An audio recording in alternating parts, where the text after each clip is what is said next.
Good morning. Do you ever get frustrated with artificial intelligence? There won't be any of that in heaven. Do you ever get frustrated with technology in general? Yeah, I do. I really do.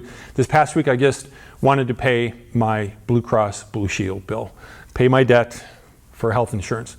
It's pretty big. And so I go to Bill Matrix on my phone, and I don't have it set up automatic. I'm sure people out there are like, you could do it this way or that way. I don't. I do it this way. And I have to punch in all these numbers, and then I have to punch in the 16-digit thing on my debit card so that it can come out of my checking account. And after you put in the 16 number thing, then it reads it back to you painstakingly, and then press 1 if this is correct.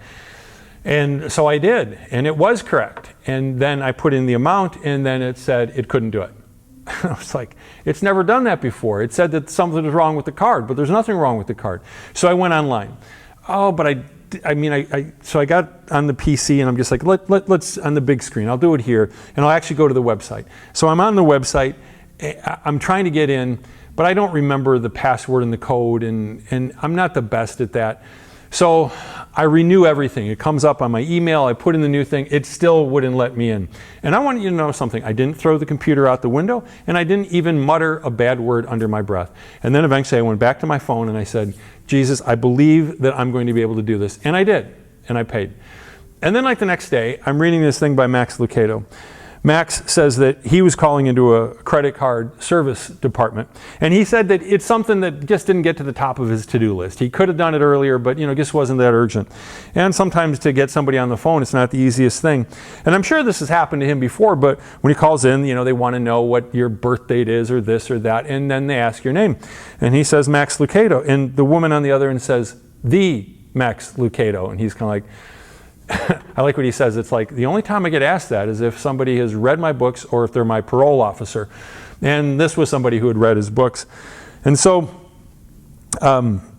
she was somebody who really obviously liked his books and stuff. But she really had a moment. I mean, she got choked up and she couldn't talk. He said for a minute, both of them were quiet, and she wept bitterly. It's kind of like, okay, something's going on here. When she finally gathered herself, she apologized and for not behaving in a professional manner. And her tears didn't bother me, he said. And he said, so what's going on? She explained that she'd just returned from a doctor's visit where she'd been told that she suffers from congestive heart failure. And the news devastated her. And so on her way to work, on her phone, her Bluetooth system in her car, she'd called her husband, but her husband couldn't pick up. She called one of her kids, but they couldn't pick up. And she prayed, this is exactly what she prayed, Lord, can you let me share my burden with someone, anyone?